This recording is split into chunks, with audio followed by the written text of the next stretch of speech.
É atleta masculino do ano para a Confederação do Desporto de Portugal pelo segundo ano consecutivo e terminou a temporada de Moto2 como piloto da equipa Red Bull KTM na terceira posição. Falo naturalmente do motociclista Miguel Oliveira, 23 anos, hoje meu convidado de novo aqui no Germano Campos Entrevista da RDP Internacional. Muito bem-vindo, Miguel, e parabéns. Eu que te agradeço a tua presença. Parabéns por esta fantástica temporada 2017-2018. Onde é que tu falhaste para não conquistar o primeiro lugar? Não, foi uma época muito positiva, sempre em crescendo. Não era o objetivo da equipa e meu fazer um assalto ao título logo no primeiro ano. Mas se pudesses... Se pudesse, logicamente... Não te proibiam. Ninguém me proibia. Aliás, fiquei a 2 pontos do segundo classificado. Mas foi uma época onde nós entramos com uma moto nova, com um construtor que é a KTM pela primeira vez na categoria intermédia do Campeonato do Mundo, e isso tudo foi um grande desafio. Portanto, nós já a partir de entramos sem expectativa alguma de querer arrecadar algum resultado específico, mas ao longo do tempo fomos percebendo que tínhamos potencialidade para lutar pelas vitórias, e fizemos arrecadando as três vitórias nos últimos grandes Não te prémios. aconteceu nada como na Fórmula 1, que, tanto quanto sei, ou até no ciclismo, quando há alguém que se destaca, mas que não é a aposta da equipa, eles pedem mesmo, olha, não faças mais do que aquilo, deixa lá o outro brilhar.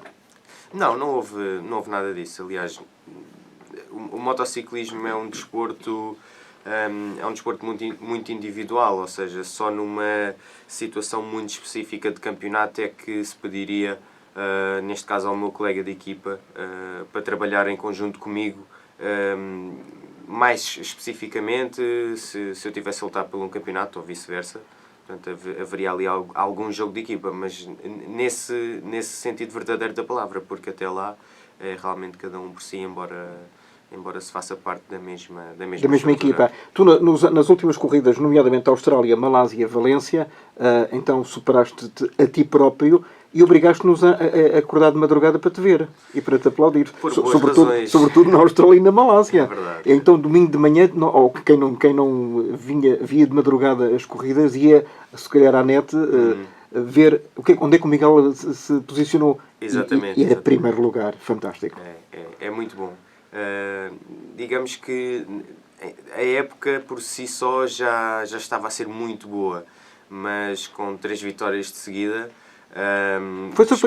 desperta muita atenção, mesmo das pessoas que não têm nada mais a ver com o motociclismo, aquelas mais distraídas. Portanto, se uma é bom, a segunda já é muito bom, então 3 é fantástico. Então já causa ali um alerta muito maior às pessoas que conseguem. Mas como é que tu conseguiste, para já, porque obviamente foste o melhor nas corridas, mas preparaste-te para aquelas 3 corridas específicas ou não?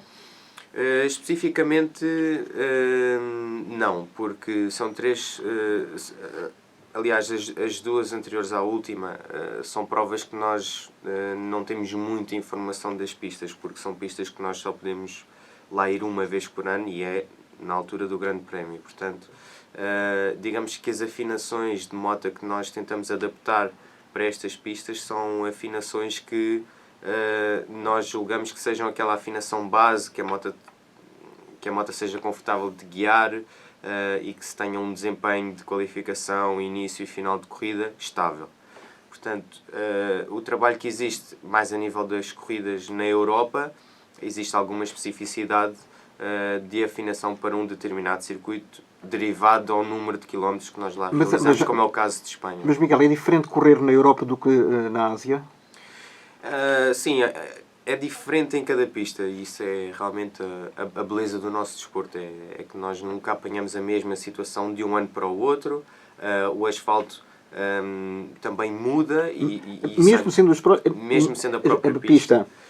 O asfalto muda, com os anos fica com mais ressaltos, o nível de aderência vai baixando ligeiramente. Às vezes há circuitos, como é o caso, por exemplo, agora de Espanha, em Catalunha, nós vamos correr com um circuito totalmente reasfaltado. Portanto, vamos apanhar situações diferentes, e isso de ano para ano causa uma readaptação das afinações e logicamente uma preparação um bocadinho mais específica. No dia 18 de março, portanto, daqui a uns dias, vai recomeçar esta temporada 2018 com o Grande Prémio do Qatar. É este ano que vais ser campeão? Eu não gosto de pensar assim, não é? Eu sei Mas que há muita... se tu te chamasses Fernando Santos, onde ele em 2016 no Campeonato da Europa disse: eu só vou voltar no dia 11 de julho, portanto no dia a seguir à final, e com a taça na mão.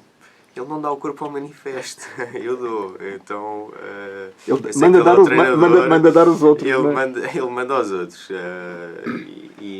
É muito diferente. Eu não gosto de dizer que sim, que vou ser um candidato ou que vou voltar com uma taça na mão, porque eu acho que isso faz parte de ter os pés bem assentes na terra. O nosso campeonato é muito longo, são 19 grandes prémios onde pode acontecer de tudo e mais alguma coisa. Entre quedas e vitórias. Entre quedas, vitórias, falhas mecânicas. E portanto posso ter o azar das primeiras 3 corridas estar a chover e eu não me sentir bem à chuva e pronto, aquilo ser um desastre, não é? Então eu não consigo... A única coisa que eu me consigo prometer a mim mesmo é focar no meu trabalho, focar nos meus resultados, tentar ser o melhor possível em cada situação. E no final, logicamente, toda essa consistência vai fazer o resultado final. Mas há modificações este ano, em termos, por exemplo, de encurtamento de algumas corridas. Sim, as corridas vão estar... Explica para os nossos ouvintes perceberem quais são digamos, se podemos considerar as novas regras desta temporada. Bem, felizmente não há muita alteração, a não ser essa parte da redução da duração da corrida. A justificação da organização, portanto, o número de voltas foi reduzido dependendo das pistas para 2, 3 ou 4 voltas. Por quê? E isso deve-se ao facto de que foi feito um estudo televisivo do número de audiências ao longo do tempo e verifica-se realmente uma queda entre os 40 e os 45 minutos, que são precisamente aquelas 3, 4 últimas voltas. E, portanto, acreditando que se consiga encurtar estas voltas, consiga haver um bocadinho mais de competitividade, inclusivamente no final da corrida. Então chama-lhe a harmonização, não é? Das corridas. Exatamente, para que seja um bocadinho mais apelativo, se bem que estamos a falar de um campeonato que é seguido por todo o mundo, por milhões e milhões de pessoas, tem uma espetacularidade enorme, sobretudo ao vivo. Mas hoje em dia a verdade é que também toda a panóplia que anda à volta do campeonato a nível televisivo, os HDs, os slow motions, é muito apelativo de se ficar em casa e ver aquilo num ecrã bonito. Num ecrã supostamente um bocadinho grande e com pormenor e com grande detalhe. Quando tu ganhaste estas 3 corridas concretamente e no final ficaste em terceiro lugar, o que é que os portugueses, qual foi a mensagem que os portugueses te transmitiram? Uma mensagem de agradecimento por representar bem o nosso país. Ouviste o hino? Ouvi o hino, sim. Choraste? Já fiquei comovido, fica sempre comovido, porque é o nosso hino, não é? Eu sou o único representante de Portugal a este nível, e isso logicamente é motivo de orgulho, e as pessoas revêem-se muito nessa parte de eu levar a bandeira às costas. Do patriotismo. Do patriotismo, e o facto é que toca qualquer português ver um atleta lá fora fazer tocar o hino. E quando toca, arrepias-te, obviamente. É uma sensação muito de... Lá está, mais essencial da vitória, não é? É algo que é muito cru, que é muito humano, é algo que se sente naquele momento, porque houve uma grande preparação para as provas, logicamente nenhuma vitória é fácil, e o culminar é a vitória, é ter aquelas sensações, que é para isso que nós corremos, no fundo é para isso que eu dou o corpo ao manifesto. É para poder ter estes pequenos momentos de glória, porque são curtos e cada vez mais se tornam curtos, e nós temos de ter atenção em não sobrevalorizá-los, porque é isso que nos faz manter no topo. Tu tens essa consciência plena? Tenho de ter, senão não ganhava 3 corridas seguidas, porque lá está, esta é esta desvalorização do resultado, que às vezes também os portugueses não a têm, não, é pensar que já é o maior e que agora vai ser tudo de favas contadas que depois faz... Transmite, portanto, uma sensação de calma e uma mensagem a dizer, se der, deu, se não der, vamos tentar. Exatamente. Pelo menos o melhor eu deixo todo o suor. É pelo menos a garantia. Há quem diga, tal como no futebol, não se interessa como começa, mas como acaba. Exatamente. Se começares a ganhar, isso pode te levar a decisões muito arriscadas. Por exemplo, dar mais que o limite. O limite é mesmo aquele limite da segurança. Tu és um bocadinho imprudente a esse nível ou não? Não. Depende sempre das situações. Não há situações Sim, que se nós tiver a temos chover, de arriscar etc. mais ou menos. E isso vai um pouco da experiência. É saber avaliar o risco de cada situação. Mas não sou daqueles pilotos que arrisca tudo logo à primeira e já te conheces a ti próprio, tudo, não é? E já me conheço a mim próprio também. Sou um bocadinho mais, talvez, um motor a diesel que se mantém ali sempre na luta e que acaba forte. Portanto, eu acho que talvez é assim que eu me caracterizo um bocadinho e é isso que dá resultados no final. Miguel, falaste em 19 grandes prémios que compõem toda a temporada. Não há nenhum em Portugal. Não há grande prémio de Portugal, o que é que se passa? Bem, passa-se que muitas coisas, não é? Então diz da tua verdade. É difícil. E da tua justiça. Eu, da parte que me toca, e querendo obviamente contornar, porque não me cabe a mim falar disso, mas contornar todas as politiquices. Mas sendo o único representante de Portugal, tens uma palavra a dizer. O único efeito que eu sinto é um efeito logicamente muito negativo naquilo que concerne a todos os apoios que eu possa obter, não é? Essa é a realidade. É difícil para uma empresa talvez poder ver logicamente aquilo que pode apostar no grande prémio, poder ver como pode ativar todo o patrocínio e realmente o grande prémio cá ajudaria muito. Prejudica a tua carreira nesta altura? Prejudica porque é difícil fazer ver às pessoas aquilo que eu faço ao vivo e todas as oportunidades a nível de plataforma de exposição de marca que existe no MotoGP. O que é que está a faltar? Falta o grande prémio, não é? Falta as verbas, o que as verbas existem, falta talvez um bocadinho de vontade séria para querer trazer o grande prémio para Portugal. Já tentaste ir a falar com alguém responsável por essas situações e explicar-lhes exatamente: meus senhores, estou aqui, vejam lá, eu sou de Portugal e não há nenhum prémio na minha casa? É difícil, logicamente que existem sempre muitas conversas, mas a verdade é que também Portugal é um país que a nível de cultura desportiva é muito pequenino. Existem muitas poucas oportunidades de comunicação e a verdade é que é com muito esforço que fui recentemente também com dados da CIJA no atleta com mais retorno mediático em Portugal, mas é com muito trabalho que... A nível individual. A nível individual, logicamente, que isto se faz e tem de ser com vitórias, portanto, esta falta de Mas já cultura, provaste? Já aprovei, falta a cultura desportiva das pessoas no geral, que logicamente só Miguel, também, aquilo que vendem dos jornais. Mas também o futsal, de que somos titulares campeões da Europa durante os próximos 4 anos, pode-se dizer até que há meia dúzia de anos ninguém ligava ao futsal, era, digamos, uma modalidade menor, mas que foi tomando, crescendo de tal forma que hoje somos campeões da Europa, não há melhor do que nós. Exatamente. Neste caso, falando com o Governo, falando com o Ministério respectivo do Desporto, com os patrocinadores, qual é a mensagem que tu gostarias de deixar?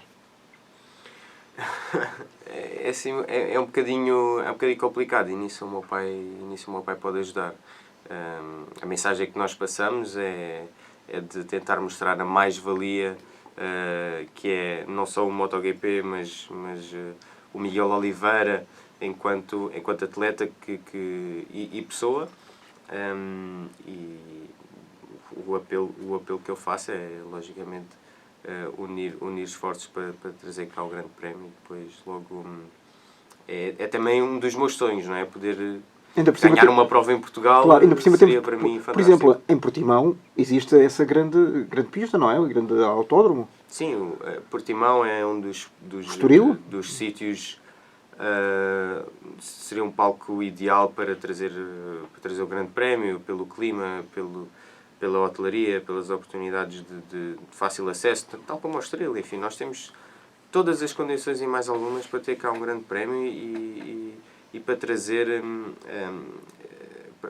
cá uma prova deste calibre a Portugal, porque as verbas existem, só que estão distribuídas por todos os cantos, por todos os desportos, que nada trazem a nível de retorno monetário ao país. Enfim, trazem meia dúzia de pessoas, tal como vê-se agora, e estamos a falar do surf, o impacto que o surf tem Da Nazaré, na por pequena exemplo. vila da Nazaré, o impacto económico que teve ao longo destes anos todos.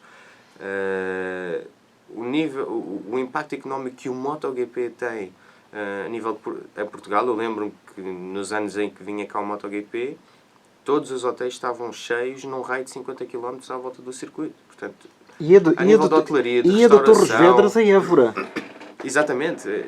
Basicamente, só o nível, só o retorno monetário que teria de impostos ao país superava o investimento de ter cá a prova, mas lá está. Não somos nós que decidimos, esta é a nossa ótica. Mas não perdeste a esperança. Não perco a esperança, logicamente. Ainda tenho, espero eu, muitos anos de carreira pela frente e isso dá-me alguma esperança de voltar a correr em Portugal. Conheces o Valentino Rossi? Sim. Conheço. É difícil cruzar com ele muitas vezes, temos horários completamente diferentes. Mas... Isto, passando do Moto 2 para o MotoGP, é outro sonho teu também ou não? É um objetivo. Posso dizer que... Primeiro é ser campeão no Moto 2, certo? O objetivo é para este ano. É tentar ser campeão. Se conseguires... E estamos a um ano de distância, menos de um ano da distância que não isso possa acontecer. Não tem a ver se conseguir ou não. Eu acho que tem a ver muito com a oportunidade que surgir, se eu me sentir preparado ou não para dar o salto para a categoria rainha. Portanto, isso vai depender muito dos meus resultados, das minhas sensações e das oportunidades que surgirem. Portanto, logo se verá se essas condições estarão todas reunidas. Uma coisa que eventualmente tu não poderás esquecer é quando tu tens um desaire, nós todos sentimos contigo, ficamos tristes. Quando tu tens uma vitória, então ficamos completamente exultantes. Somos nós, os teus fãs, os teus admiradores, os teus amigos, a tua família, que partilham naturalmente os bons e os maus momentos. Eu, nesta emissão da RDP Internacional, tenho também o Paulo Oliveira, que por acaso também se chama Oliveira, é meu convidado, muito, muito prazer. Para que as pessoas percebam, o Oliveira obviamente não é uma coincidência. Qual é o grau de parentesco com o Miguel? Bom, sou pai do Miguel. Pai do Miguel e efetivamente... Podia ser tio. Podia ser tio, mas pai, mas se calhar o melhor amigo também. Sim. Irresponsável também. Irresponsável com não é o irresponsável pelo facto do Miguel ser hoje quem é e ter chegado aonde chegou até agora. Sim. Sou de facto o pai aquele que realmente quis ter um filho e partilhar com ele todos os momentos da vida, ou seja, considero meu para ele o melhor amigo dele, não tendo a mesma idade, obviamente, mas tendo ser a pessoa em que ele... O Miguel não tendo a mesma idade, pois. O homem da vida dele que ele confia. Portanto, tento ser eu esse amigo, por mais diversas razões, e sim, fui também o responsável pela carreira dele. Ou seja, desde quando? Quando é que o Miguel começou a dar os primeiros sinais de que poderia vir a tornar-se alguém no mundo do motociclismo? Primeiramente, nós começamos a divertir com as motos. O Miguel começou a ir comigo para as corridas, depois compramos-lhe a primeira metraquite, começou então a dar umas voltas. Com que idade? Tinha 9 anos. Então o que é que aconteceu até aí, até aos 9? Até aí aconteceu com o ano e meio, ofereci-lhe um triciclo a bateria, que no espaço de dias, de tanto usar, rebentou a roda. Depois, a seguir, aos 2 anos, ofereci-lhe uma Moto 4 de 50 cm cúbicos. E a partir daí fiz muito exercício a correr atrás dele, com um cordel para parar a moto quando já não aguentava, quando ele começava a andar mais depressa, então puxava esse cordel e a moto parava. Depois, passado um tempo, aos 4 anos, talvez ofereci-lhe um Moto 4 80 cm3. Depois ele começou a saltar, começou a ter umas quedas assim mais generosas e acabei por lhe tirar com medo, com algum receio que se pudesse realmente magoar, tirar-lhe esse Moto 4 e ficamos ali um bocadinho em stand-by. Aos 7 anos iniciou-se nos kartings, no troféu de Palmela. Não era muito a onda dele, as 4 rodas. Já nessa altura se notava? Sim, notava-se, porque eu lembro que ele correu a primeira corrida em Palmela, foi engraçado, porque corria com o José Cautela. E eu dizia assim, olha, estás a ver aquele menino? É aquele menino que tu tens que seguir, que aquele é que é o mais rápido. E ele, na primeira corrida, na primeira curva, cavalitou-se nas costas do José Cautela. E eu disse, pá, não pode ser assim. E ele disse, pai, mas tu disseste para não o deixar. E ele travou e eu não consegui evitar. Miguel, lembras-te disso? Vagamente, eu nos karts tive muitas peripécias porque realmente aquilo não era. Não era a tua praia. Não era aquário para mim, então eu senti-me um peixe foi nas motas, não foi ali nos karts, porque havia já muita competitividade entre os miúdos todos, entre os pais dos miúdos, e eu não era feito para aquilo, e tanto é que houve mesmo a meio de uma corrida que eu parei o kart e disse ao meu pai que queria desistir porque não era aquilo que eu queria, não gostava daquilo. Mas explicaste o que é que tu querias? Não explico. Não sabias bem o que era? Eu não sabia. Para mim, aquilo eram corridas que, claro, eu não ganhava, então não... Como eu não ganhava, não me dava assim muita adrenalina. Muita pica, não é? É, exatamente, muita pica. Então depois saiu dos karts, passou para as motos. Sim, logo? Passou para as motos, tive ali uns meses sem fazer nada, passou para as motos e as motos foi uma coisa que foi acontecendo. Nós sempre nos divertimos muito. Perceberam naturalmente que era ali mesmo, Sim, que deveriam apostar. Fizemos vários anos em Portugal, os primeiros 3 anos fizemos em Portugal, ao mesmo tempo fomos logo fazendo também algumas corridas em Espanha e notava-se, comecei a notar, obviamente, que Miguel era um miúdo competitivo, corria com o tal Maverick Vinhales em Espanha, que já tinha muita experiência em motociclismo, em velocidade, motocross e por aí fora, e acabou por ser o Maverick também uma referência para o Miguel, e o Miguel entendeu isso de uma forma em que queria andar com aquele menino, ou seja, o menino, ele gostava de ver o menino andar e queria andar como ele, e queria ganhar aquele menino. Portanto, essa foi a referência que levou que o Miguel se fosse desenvolvendo naturalmente, ou seja, e naturalmente que se também percebeu que ele tinha um talento para andar de moto. E nunca contrariaram, metendo-lhe medo, no cuidado com as quedas, cuidado com as lesões. Curiosamente, nos primeiros 2 anos, o Miguel deu mais de 100 quedas. Mais de 100 quedas. E partiu algum osso? Partiu o escafeito, em Santo André. O polegar. O polegar, sim. Partiu o polegar, em Santo André. Foi a única lesão, felizmente, que o Miguel teve, enquanto criança. Agora, recentemente teve 2, uma na mão e outra na clavícula, mas faz também parte, mas em todos estes anos, que já lá vão 14, não é? A brincar. Não foi propriamente ontem, em 14 anos se partiu 3 ossos. Não é? Portanto, quer dizer que o motociclismo... Então é uma boa média, apesar de tudo? Muito excelente média. E atenção, não é nada fora do comum pessoas dos meus colegas. com o teu nível. É, exatamente, como o nível. Nós no ano passado tivemos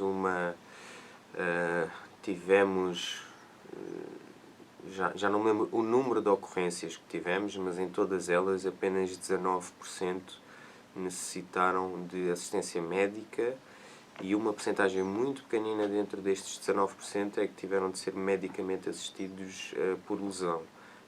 E lesão estou a falar de mesmo que fraturas de algum osso, portanto nada de grave. E o patrocínio, o Paulo, é determinante para que um atleta jovem, criança, depois consiga desenvolver a sua atividade e consolidar a sua carreira? É, sem dúvida. O patrocínio é o arranque de tudo isto, porque é difícil conseguir convencer uma empresa a pressionar um miúdo que aos 9, 10, 11, 12, 13, 14 é muito puto, não é? é muito criança, ou seja, aquele miúdo é um miúdo que pode ser só uma fase da vida dele, ou seja, hoje gosto muito de motas, mas amanhã gosto muito de bicicletas, ou de surf, ou de uma outra coisa qualquer, portanto é difícil realmente, e eu não acredito também que os atletas então tenra idade devam ser tão profissionais, ou seja, deve ser uma coisa que eles se devem divertir, e acho que o sucesso até da carreira do Miguel é mesmo esse. É aquilo que nós nos divertimos enquanto ele foi criança, enquanto as coisas não ficaram realmente sérias. Ou seja, foi, obviamente, fomos tendo a ajuda de um e do outro, e daquele amigo que é empresário, e que gosta, e que admira, e por aí fora, e que dava um patrocínio de 3 ou 4 ou 5 mil euros, que nos ajudou, que me ajudou realmente a fazer deste sonho do Miguel uma realidade. Mas quando pergunto isto foi pensado, não, isto não foi nada pensado, foi mesmo uma diversão que começou aos 9 anos e que foi evoluindo naturalmente. Mas depois quando o Miguel começa a perceber que tem muitas capacidades para ultrapassar estas barreiras todas e eventualmente no futuro chegar mesmo ao MotoGP, portanto à rainha desta modalidade, aí os patrocínios são obrigatórios porque senão não se vai a lado nenhum. Para, Germano, o que aconteceu na carreira desportiva do Miguel é que o Miguel conseguiu alcançar o que alcançou até o dia de hoje, precisamente porque foi sempre uma pessoa muito empenhada. Foi enquanto pessoa muito empenhada, enquanto atleta muito empenhado, enquanto piloto muito empenhado. E nós, família, obviamente, muito empenhados em dar-lhe o suporte necessário para que ele pudesse continuar. Obviamente que a parte económica foi importante e fundamental. Mas o que é facto é que é ele, enquanto piloto, que se coloca no campeonato do mundo. Não somos nós que conseguimos pagar... Pelas suas capacidades. Pelas suas capacidades enquanto piloto. Não somos nós que conseguimos pagar $500 mil para que ele possa correr numa equipa. É isso que custa por ano? Dependendo da equipa. Esta, por exemplo, esta onde o Miguel está. Ou seja, o que eu quero dizer com €500 mil é aquilo que um atleta, que um piloto possa pagar para correr numa equipa. O que custa uma equipa, por exemplo, uma equipa de Moto3, 2 pilotos, custa €2.200.000. Portanto, são patrocinadores que a própria equipa tem, em que paga aquilo. E quando os patrocinadores não são suficientes, nessa altura há um lugar para o piloto pagante que pode variar em 500, 600, 1 milhão, o que for. Mas isso é quase para um jovem que queira começar uma carreira e que não tenha efetivamente poder económico, aí é um sonho que se dilui? É verdade. Para quem não tem dinheiro, é um sonho que fica pelo caminho. Na verdade, isso é altamente frustrante. É sem dúvida alguma. Obviamente que temos muitos pilotos. Se nós olharmos para o final da grelha, ou para o final das grelhas, são pilotos realmente que, nas equipas mais medíocres, digamos assim, que são pilotos pagantes, mas são pilotos que os pais são, ou vêm de famílias abastadas, e realmente são esses que conseguem realmente pagar. Os pilotos da frente, como é o caso do Miguel, deixou de ser um piloto pagante, ou seja, não é um piloto pagante, é um piloto que recebe pelo trabalho que faz, ou seja, faz algo que gosta e é remunerado por isso. E ainda bem que isso acontece. Miguel, quando é que recebeste o teu primeiro troféu? Lembras-te? O meu primeiro troféu foi um troféu que eu recebi numa corrida que fiz em Palmela, que fiquei em último. No cartódromo? No cartódromo. Então ficaste em último e recebeste um troféu? Sim, não é por ter ficado em último. Eu julgo que era por simpatia, porque eu era o mais pequenino deles todos. E na altura só havia 4. Era um troféu assim com a forma de Portugal. Mas tu não gostas de perder? Não. Aliás, a única coisa que eu pensava com aquela idade, e se calhar até na minha inocência ainda hoje penso, é que olho para alguém melhor do que eu e quero lá chegar. Portanto, faço tudo o que for preciso para estar àquele nível. Portanto, tudo o resto, até ao presente, não conta. Portanto, conta como experiência para não fazer as coisas erradas. Mas esse foi efetivamente o primeiro troféu que recebi. E o mais valioso até agora, qual foi? É difícil pôr um valor às coisas, porque... Mas já são muitos. Porque são muitos. Mas terei de destacar todas as minhas vitórias no Campeonato do Mundo, que foram 9, julgo eu. 9. Até agora? Até agora. E todas essas 9 vitórias foram muito especiais. Tens museu lá em casa? Tenho, sim, vai tanto espalhado por onde cabe, sim. Na casa do meu pai tenho uma salinha com os troféus todos. Na minha casa tenho ali espalhados um bocadinho pela sala. Já não há espaço. Os deste ano já ficou sem espaço. Mas fazer um clube ou um museu Miguel Oliveira, se calhar no futuro, tipo Ronaldo, também não... Nós temos, não- eu tenho um clube de fãs no Seixal e eu tenho lá algumas peças tanto do vestuário que eu utilizei até à data no Campeonato do Mundo, como também alguns troféus. E isso as pessoas podem visitar? Podem visitar. Onde é que isso fica concretamente? Fica na rua da Escola Primária, é a loja número 3 e é difícil de escapar porque tem É uma visível. grande placa, é visível desde fora. E eu tenho algumas motas e portanto temos lá toda a equipa que trabalha desde a comunicação, da gestão comercial, de enviar as encomendas para todo o sítio do mundo, a verdade é essa.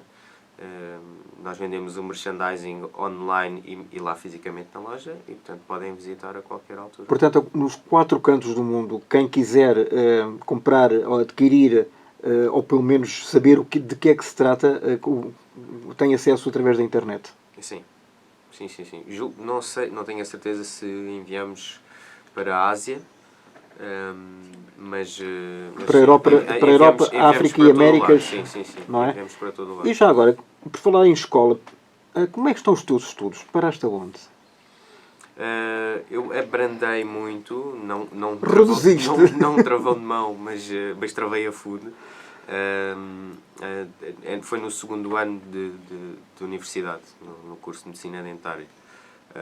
Tive de pôr um travão muito grande, porque tentar ser o melhor do mundo não é fácil e exige muito tempo, muita dedicação e muito stress mental. Toda a gestão de ir para a corrida tranquilo, de não estar a pensar naquele exame ou naquela matéria e depois ter de voltar e gerir isso tudo, para mim era muito estressante. Isso na cabeça não dá. E isto deixa a cabeça à roda e nós nem acabamos mesmo por descansar o corpo a 100% depois de um treino, precisamente por causa disso. E por muita vontade que eu tenha, simplesmente não consigo levar a gestão de um estudante normal, porque já o estudante normal é complicado.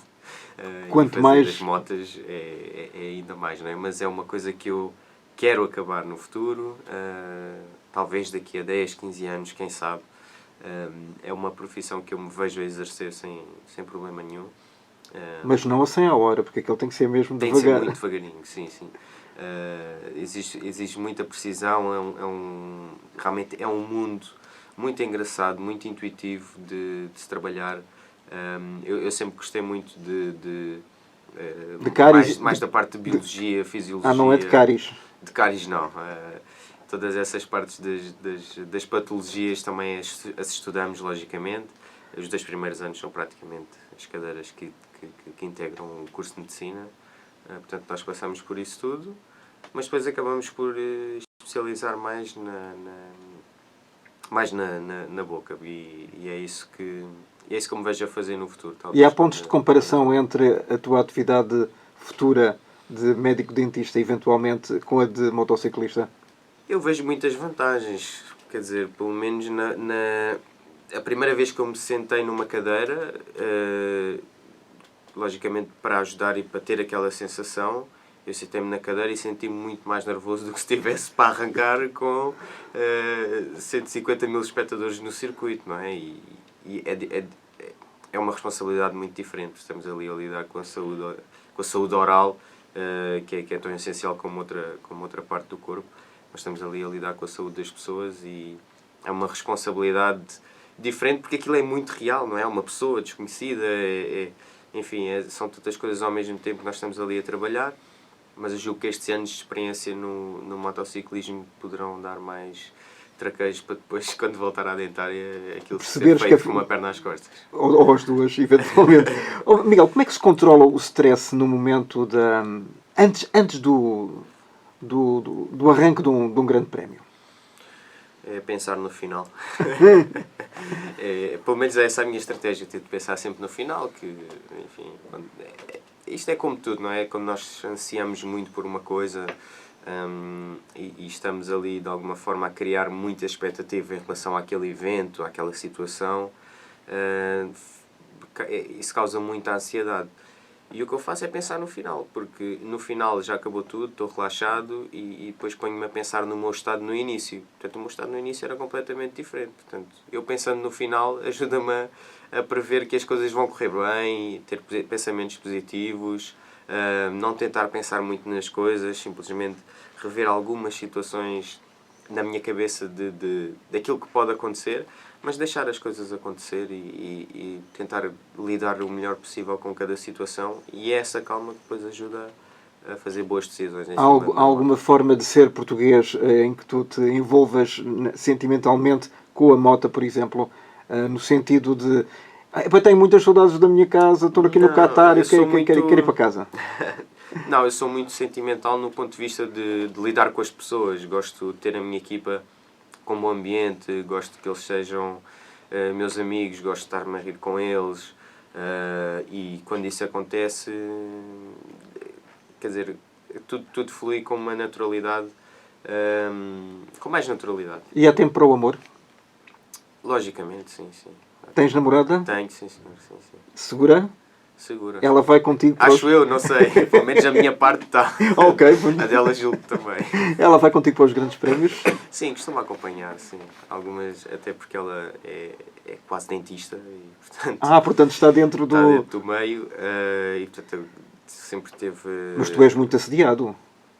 Sim, quer dizer, tanto para o masculino como para o feminino, sim. No bom sentido, presume-se. No bom sentido, sim. A verdade é que o meu mundo é um mundo mais propício a ter homens a seguir, não é? Porque é um desporto, a mota, não é? Não há mulheres, pois não? Mas existem mulheres, já existem, até à data já existiram duas raparigas a participar no Que nacionalidade? campeonato, espanholas. E há mais de 10 anos atrás também uma rapariga alemã que participava na categoria mais baixa, na altura das 125. E alguém que queira fazer alguma malandrice contigo no final de um grande prémio? Em que sentido? Em qualquer sentido? Malandrices? Não há tempo para isso. Não.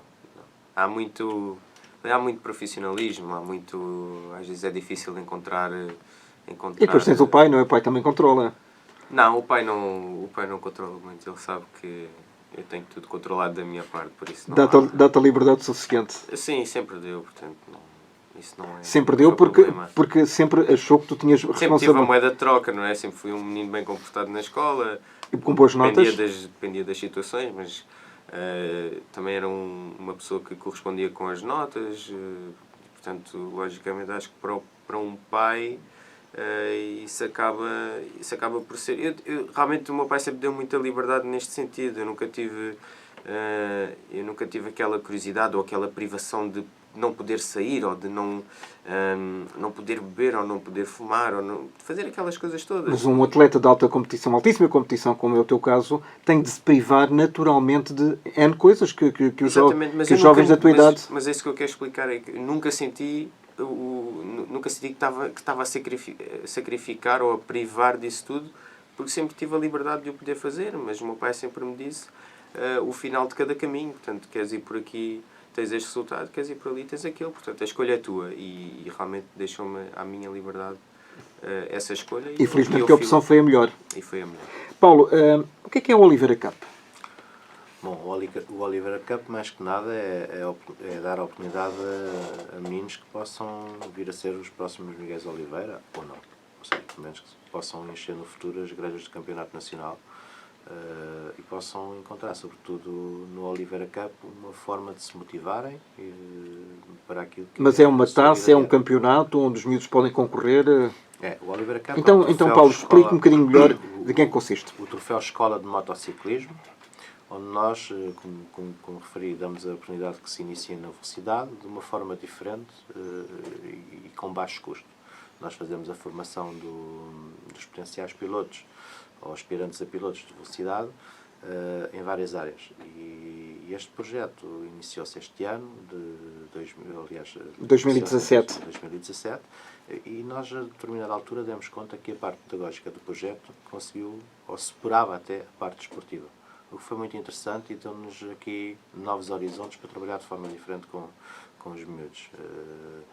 E é isso, o Oliveira Cup não é muito mais do que isto que dá realmente esta oportunidade para ficar com eles. Mas quem é que pode aceder? Bom, quem pode aceder são todos os meninos que têm idades entre os 10 e os 14 anos. Este ano lançamos uma nova categoria, que é a categoria Ovale, de 110 cm3, automática, com os meninos, para meninos com idades compreendidas entre os 7 e os 11 anos. Aí o conceito é ligeiramente diferente. Nós continuamos a dar a formação desportiva e alguma formação pessoal nas áreas de comportamento como se devem estar em circuito, ou seja, o espírito de camaradagem e por aí fora. E neste conceito, cada pai leva a sua moto para casa. Adquirem a moto. É caro? É caro uma moto?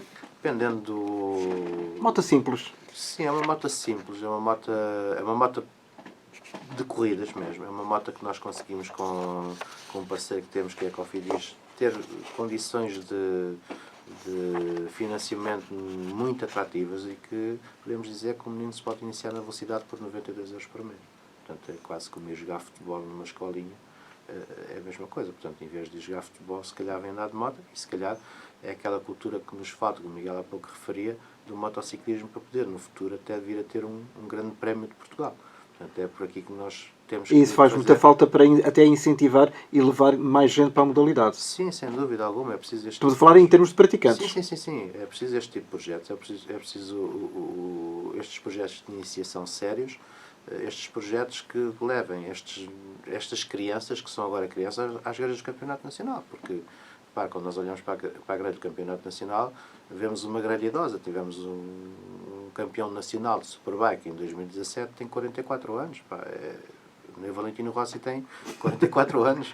Há de ter, se Deus quiser. Há de ter, se Deus quiser, mas nessa altura está reformado. Portanto, isto significa que há muito a fazer na velocidade e nós temos, se calhar, não é que tenhamos, mas sentimos aqui uma responsabilidade com aquilo que é o Miguel, de fazer qualquer coisa pela modalidade enquanto o amor que temos à modalidade. E fazer pelos mais novos coisa que na altura em que o Miguel começou não existia. Essa é outra parte, que é aquilo, a nossa experiência, nós queiramos ou não, eu e o Miguel, o Paulo Oliveira, o pai do Miguel, e o Miguel enquanto piloto, fomos pioneiros neste percurso do Miguel, ou seja, nunca outro piloto em Portugal, ou um pai, ou manager, ou seja, aquilo que se quiser chamar, fez um percurso destes em Portugal. Ou seja, nós o que temos aqui é a possibilidade de partilhar com aqueles que queiram e aqueles que estejam disponíveis a aprender connosco, portanto, tudo aquilo que poderá ser um percurso desportivo de motociclismo até ao mais alto nível. É isso que nós oferecemos às pessoas que vêm praticar motociclismo connosco. É claro que isto tem que ser, de alguma forma, algo limitado. Porquê? Porque se nós fizermos, por exemplo, mais de 10 ou 12 motas no mini-GP, vai acontecer que nós não conseguimos atender a todos. Logo vamos perder qualidade, não vamos conseguir ensinar todos da mesma maneira. E como para nós isto não é um negócio, é um projeto em que nós investimos muito, não só do nosso ponto de vista pessoal, mas também económico, onde o Fan Club do Miguel Oliveira, digamos que é o principal patrocinador, com os dinheiros que provém da venda do merchandising.